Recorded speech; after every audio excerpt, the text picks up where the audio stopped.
Start होती है। Movie के स्टार्ट में हमें एक आदमी सपाला को दिखाया जाता है। यहाँ पर एरा हमें 1900 का दिखाया गया है। उस जमाने में स्लाइड्स पर सफर करना बहुत ही नॉर्मल था। चीजों को एक जगह से दूसरी जगह पर ले जाने के लिए स्लाइड्स राइड का यूज किया जाता था और इस राइड के लिए खास किस्म के डॉग्स को यूज किया जाता था। सपाला भी एक स्लाइड राइडर था और उसके पास बहुत ही अच्छी किस्म की नस्ल के डॉग्स थे जो कि उसके सफर और उसके काम को बहुत ही ज्यादा इजी बनाते थे।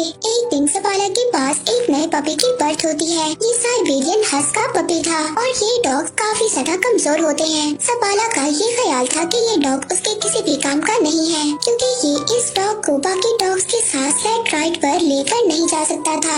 इसीलिए सपाला चाहता था कि वो इस डॉग को किसी और को दे दे, मगर सपाला की वाइफ ऐसा बिल्कुल भी नहीं चाहती थी क्योंकि वो सभी डॉग्स को अपने बच्चों की तरह रखती थी। सपाला की वाइफ इस डॉग का नाम टोगो रखती है और कहती है कि टोगो मुझे अपने बच्चों की तरह प्यारा है। ये सभी डॉग्स मेरे दिल के बहुत ज्यादा करीब हैं और मैं इनमें से किसी को भी अपने से दूर नहीं करना चाहती। हमें टोगो को एक मौका देना चाहिए। वैसे भी अभी ये बहुत छोटा है, हमें इतनी जल्दी इसके बारे में कोई भी कंक्लूजन नहीं निकालना चाहिए। अब सपाला ऐसा चाहता तो नहीं था मगर फिर भी वो अपनी वाइफ की बात को मानता है। अब जैसे जैसे वक्त गुजर रहा था टोगो बड़ा हो रहा था, लेकिन टोगो काफी ज्यादा शैतान था और उसने सपाला के नाक में दम कर रखा था। सपाला की वाइफ हमेशा सपाला से यही कहती थी कि वो टोगो को अपने साथ स्लाइड राइड पर लेकर जाए, मगर सपाला अपनी वाइफ से यही कहता है कि टोगो अभी बहुत ज्यादा वीक है और ये स्लाइड राइड पर सर्वाइव नहीं कर सकता। सपाला अब एक दिन टोगो को अपने फ्रेंड को दे आता है, मगर सपाला की वाइफ ये जानती थी कि टोगो जितना ज्यादा शैतान है उसको कोई भी नहीं रख सकता और अब होता भी ऐसे ही है। अगले दिन सपाला का फ्रेंड टोगो को वापस ले आता है और कहता है कि ये तुम्हारा डॉग बहुत ज्यादा शैतान है और इसे मैं अपने साथ नहीं रख सकता। और इस बात पर सपाला की वाइफ बहुत ज्यादा मुस्कुराती है क्योंकि टोगो वाकई शरारती था। सपाला जब भी अपने बाकी डॉग्स को राइड पर लेकर जाता था तो टोगो उसके पीछे आता था। हालांकि सपाला टोगो को फेंस के पीछे बांध दिया करता था, मगर फिर भी वो जमीन को खोद कर वहाँ से भाग जाता है और सीधा सपाला के पीछे जाता है। अब टोगो के आने से वो बाकी डॉग्स के साथ मस्ती करता है, जिस वजह से सपाला की प्रैक्टिस खराब हो जाती है जो वो अपने डॉग्स के साथ कर रहा था। एक दिन वो पानी में भी गिर जाता है। सपाला उसकी शरारतों से तंग आ गया था, इसलिए अब वो टोगो को रूम में बंद कर देता है, मगर टोगो वहाँ से भी किसी तरह से बाहर निकल आता है। अब एक दिन सपाला अपनी एक फीमेल फ्रेंड को कन्विंस करता है कि वो टोगो को अपने पास रख ले। सपाला की फ्रेंड बहुत ज्यादा स्ट्रिक्ट थी, वो ये कहती है कि टोगो को रूम में ही रहना होगा। खैर सपाला को इस बात से अब कोई भी मसला नहीं था, वो अपनी फ्रेंड के पास टोगो को छोड़कर वहाँ से चला जाता है, मगर उनके जाने की थोड़ी ही देर बाद टोगो वहाँ पर विंडो का शीशा तोड़ता है और बाहर आ जाता है और सीधा दोबारा से सपाला के पास आ जाता है। सपाला टोगो को देखकर बहुत ज्यादा परेशान हो जाता है। वो नोटिस करता है कि टोगो के हाथ भी जख्मी हो चुके हैं और उनसे खून निकल रहा है, इसीलिए अब वो टोगो को घर तक ले जाने के लिए स्लैट पर बिठाता है,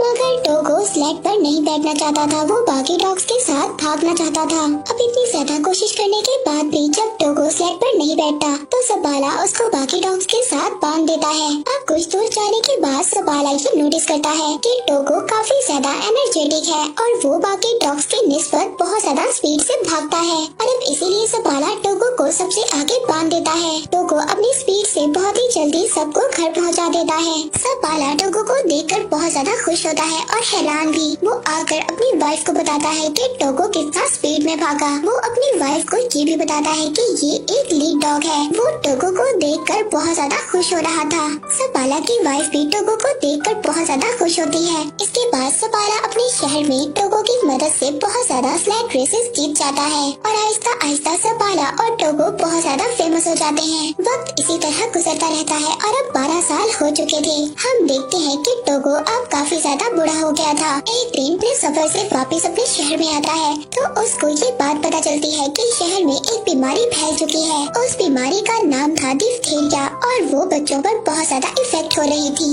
इस बीमारी से बच्चों की जान भी जा रही थी और सब लोग बहुत ज्यादा परेशान थे।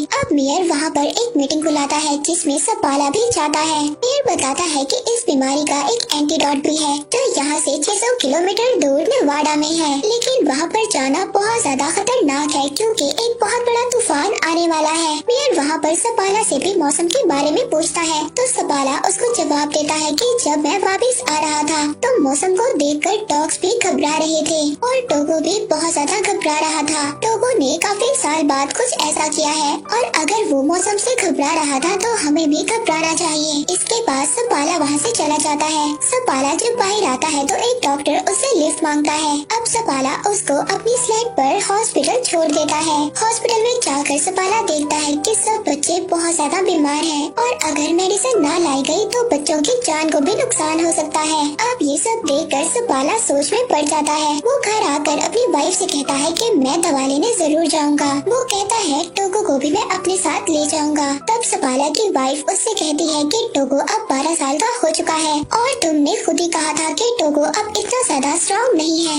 और अब तो मौसम भी बहुत ज्यादा खराब है और मैं नहीं चाहती कि तुम उसकी मौत का रीजन बनो और तुम अपनी सारी जिंदगी इसी बात पर गुजार दो कि तुम्हारी वजह से टोगो मर गया। मगर सपाला तो टोगो के बगैर जाना ही नहीं चाहता था। वो अगली सुबह टोगो को लेकर अपनी वाइफ को गुड बाय बोलकर चला जाता है। अब जैसे जैसे सपाला और उसके डॉग्स आगे बढ़ रहे थे तूफान भी आगे बढ़ रहा था और हवा इतनी ज्यादा तेज थी सपाला को कुछ भी नजर नहीं आ रहा था। टोगो सबसे आगे था और सपाला अपने डॉग्स को आगे बढ़ने के लिए बोल रहा होता है क्योंकि इन्हें नेवाडा से मेडिसिन लेकर बहुत जल्दी वापस आना था। सपाला अपने डॉग्स के साथ बहुत ही गहरी ढलवान पर होता है। तभी टोगो वहाँ पर रुक जाता है लेकिन सपाला को कुछ भी समझ नहीं आ रहा था। सपाला जब आगे देखता है तो एक बहुत ही बड़ी खाई होती है। टोगो ने इस भयानक तूफान में भी उस गहरी खाई को देख लिया था और इसीलिए वो रुक गया था जिसकी वजह से सपाला और उसके बाकी डॉग्स की जान बच गई थी। तभी सपाला देखता है कि टोगो के पाँव में बहुत गहरी चोट लगी थी और उससे खून भी आ रहा था। अब पूरा दिन सफर करने के बाद सपाला और उसके बाकी डॉग्स एक आउटपोस्ट पर पहुंचते हैं। उस आउटपोस्ट पर एक लेडी डॉक्टर होती है। वो सपाला को बताती है कि टोगो अब 12 साल का हो चुका है और ये काफी ज्यादा वीक हो चुका है और इतना बड़ा सफर टोगो के लिए अच्छा नहीं है। मगर फिर भी अगले दिन सपाला और उसका लीडिंग डॉग टोगो आगे बढ़ते हैं। वहीं पर दूसरी तरफ हॉस्पिटल में बच्चों की हालत बहुत ज्यादा खराब हो रही थी। इधर सपाला अपने डॉग्स के साथ आगे बढ़ रहा था। वो शॉर्टकट्स ले रहा था ताकि वो जल्दी से अपने पॉइंट पर पहुंच सके। अब जब वो आगे देखता है तो आगे एक बहुत ही खतरनाक जमी हुई झील थी और दूसरी तरफ से खतरनाक तूफान भी उनकी तरफ बढ़ रहा था। मगर सपाला यहाँ पर डरता नहीं है। वो अपने डॉग से कहता है कि आगे बढ़ो। इस बर्फीली झील से जो उनके कदमों से भी हिल रही थी। सपाला के डॉग्स बहुत तेजी से आगे बढ़ रहे थे और वो किसी तरह उस झील को पार कर लेते हैं। अब पूरा दिन सफर करने के बाद ये लोग एक और चेक पोस्ट पर पहुँचते हैं और वहाँ पर पहुँचकर आराम करते हैं। दूसरी तरफ हम देखते हैं कि सपाला की वाइफ मेयर के पास जाती है। वो बताती है कि नेवाडा से मेडिकेशन को भेज दिया गया है और वो रास्ते में ही सपाला को मिल जाएंगी। मगर सपाला तो शॉर्टकट से आगे बढ़ रहा है और अगर वो मेडिकेशन उसको ना मिली तो उसका सफर और भी ज्यादा बड़ा हो जाएगा। वहीं पर दूसरी तरफ हम सपाला को देखते हैं जो पूरा दिन सफर करने के बाद एक और चेक पोस्ट पर पहुंचता है। टोगो की हालत बहुत ज्यादा खराब हो गई थी। टोगो फिर भी आगे बढ़ना चाहता है। वो रुकना नहीं चाहता। वो लीड करना चाहता है और अब ऐसा ही होता है। सपाला अपने शॉर्टकट से जा रहा था और अगर उसको वो आदमी न मिला जो नेवाडा से मेडिकेशन ला रहा था तो सपाला के लिए उसका सफर और भी ज्यादा मुश्किल हो जाएगा। अब सपाला यहाँ पर बहुत ज्यादा थक गया था। उसकी आंखें बंद हो रही थी मगर उसके डॉग्स बिजली की तरह आगे बढ़ रहे थे। हम देखते हैं एक आदमी है जो नेवाडा से आया था। उसके पास ही दवा थी। वो आदमी रुकता है मगर सपाला अपने डॉग्स के साथ आगे बढ़ रहा था। वो आदमी उसको आवाज भी देता है लेकिन सपाला अपनी हिम्मत होशी में होता है। यहाँ पर बहुत तेज हवा भी चल रही थी जिसकी वजह से सपाला उस आदमी की आवाज को नहीं सुन पाता। मगर टोगो ने यहाँ पर कुछ तो सुन लिया था। उस आदमी को ऐसा लग रहा था कि सपाला ने उसकी कोई भी बात नहीं सुनी और वो ऐसे ही आगे चला गया। मगर तभी वो आदमी देखता है कि सपाला वापस आ रहा था क्योंकि टोगो वहाँ पर रुक गया था और अब सपाला के पास वो दवा थी जिसकी वजह से वो इतनी ज्यादा दूर आया था। अब वो दोनों आगे जाकर एक चेक पोस्ट पर रुकते हैं। सपाला का दोस्त उससे कहता है कि टोगो को यहीं पर छोड़ दो। मैंने ऐसे इन खतरनाक तूफान में अपने बहुत ज्यादा डॉग्स को खोया है और मैं ये नहीं चाहता कि तुम भी अपने इतने प्यारे डॉग टोगो को खो दो। लेकिन सपाला इस बात से मना कर देता है। वो कहता है कि टोगो मेरा लीड डॉग है और मैं इसके बगैर सफर नहीं कर सकता। और दोबारा से सपाला अपने डॉग्स के साथ सफर शुरू कर देता है। दोबारा से उनके सामने वही झील आती है जिस झील को सपाला ने अपने डॉग्स के साथ कल पार किया था और अब वो झील हिल रही थी। मगर ये लोग अगर इस झील पर से ना गए तो इनका सफर एक और दिन बढ़ जाएगा। सपाला अब ये फैसला करता है कि वो इसी रास्ते से आगे बढ़ेंगे। वो अपने डॉग टोगो को कहता है कि आगे बढ़ो। उसके सारे डॉग्स बहुत ही तेजी से उस झील को पार करने लगते हैं और अब उस झील में से पानी निकलना भी स्टार्ट हो जाता है। अगर ये लोग इसी झील में डूब गए तो सबके सब मर जाएंगे। मगर यहाँ पर टोगो और बाकी डॉग्स के स्पीड की वजह से वो लोग किसी न किसी तरह किनारे पर पहुँच जाते हैं। मगर जिस टुकड़े से ये डॉग्स आगे बढ़ने वाले थे तभी वो टुकड़ा हिलता है और किनारे से अलग हो जाता है। अब सपाला टोगो को उठाकर उस किनारे पर फेंक देता है और कहता है कि इस बर्फ के टुकड़े को खींचो। टोगो यहाँ पर बहुत ज्यादा जख्मी था मगर वो जख्मी होने के बावजूद भी अपना पूरा जोर लगाता है और सभी को किनारे पर ले आता है। अब ये लोग सबके सब उस जमी हुई झील से बाहर आ जाते हैं जहाँ पर ये सब लोग फंस गए थे। अब सपाला अपने डॉग्स को किसी न किसी तरह बचाकर एक चेक पोस्ट पर ले आता है जहाँ पर वही लेडी डॉक्टर भी थी। वो लेडी डॉक्टर जब टोगो को देखती है तो उसकी आंखों में आंसू आ जाते हैं। वो सपाला से कहती है कि तुम्हारा डॉग मर रहा है, इसकी हालत बहुत ज्यादा खराब है। वो यहाँ पर सपाला को भी उदास कर देती है क्योंकि टोगो सपाला को बहुत ज्यादा प्यारा था।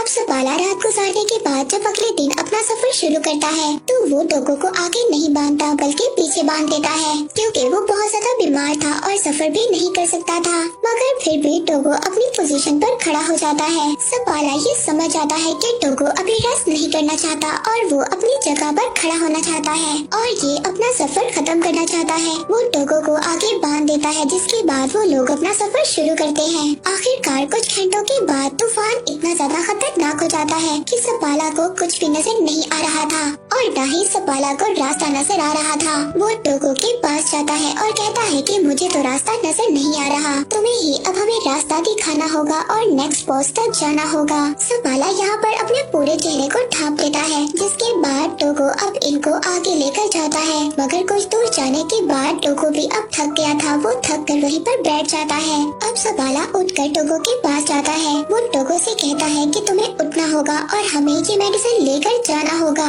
और अगर हम आगे अपनी मंजिल तक ना बढ़े तो हम यहीं पर मारे जाएंगे। मगर टोगो उसकी बात का कोई भी रिस्पॉन्स नहीं कर रहा था।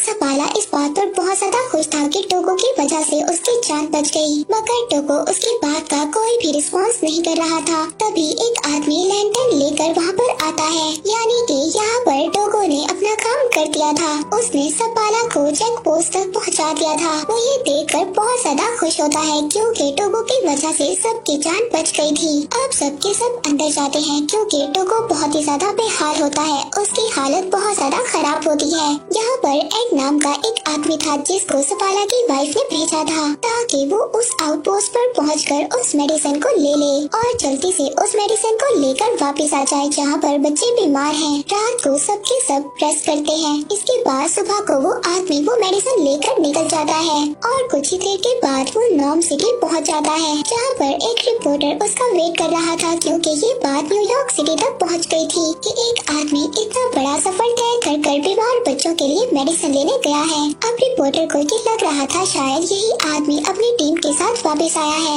और अब वो रिपोर्टर सपाला के बजाय उस आदमी का नाम अपनी न्यूज में छाप देता है। सपाला की वाइफ बहुत ही ज्यादा डिसअपॉइंट होती है। दूसरी तरफ टोगो भी काफी हद तक रिकवर हो जाता है। अब सपाला अपने डॉग्स के साथ नॉर्म सिटी पहुंच जाता है। वहाँ पर सपाला और टोगो को थैंक्स बोलने के लिए बहुत सारे लोग आते हैं। यहाँ पर वो बच्चे भी आते हैं जो सपाला की वजह से ठीक हो गए थे। वहीं पर एक बच्ची भी आती है। वो टोगो को देखती है और पूछती है कि क्या ये मरने वाला है। तो सपाला इसकी ये बात सुनकर अपने घर से बाहर चला जाता है। तब उसकी वाइफ उसके पीछे जाती है। वो अपनी वाइफ से कहता है कि टोगो की आज जो भी हालत है वो मेरी वजह से है। टोगो 12 साल का था और उसे मुझे अपने साथ लेकर नहीं जाना चाहिए था। लेकिन उसकी वाइफ उससे कहती है कि क्या टोगो के अलावा कोई और भी था जो ये काम कर पाता। सपाला यहाँ पर खामोश हो जाता है क्योंकि वो ये जानता था कि टोगो के अलावा कोई भी ये काम न कर पाता। अब इसके बाद हम देखते हैं कि अगली सुबह सपाला दोबारा से अपने डॉग्स के साथ प्रैक्टिस पर जा रहा था। अब टोगो जब ये देखता है तो वो भी बाकी डॉग्स के साथ बाहर जाना चाहता था, वो घर में नहीं रुकना चाहता था। अब सपाला इस बात को समझ आता है कि वो स्लाइड्स को नहीं खींचना चाहता था, बल्कि वो तो सपाला के साथ टाइम गुजारना चाहता था।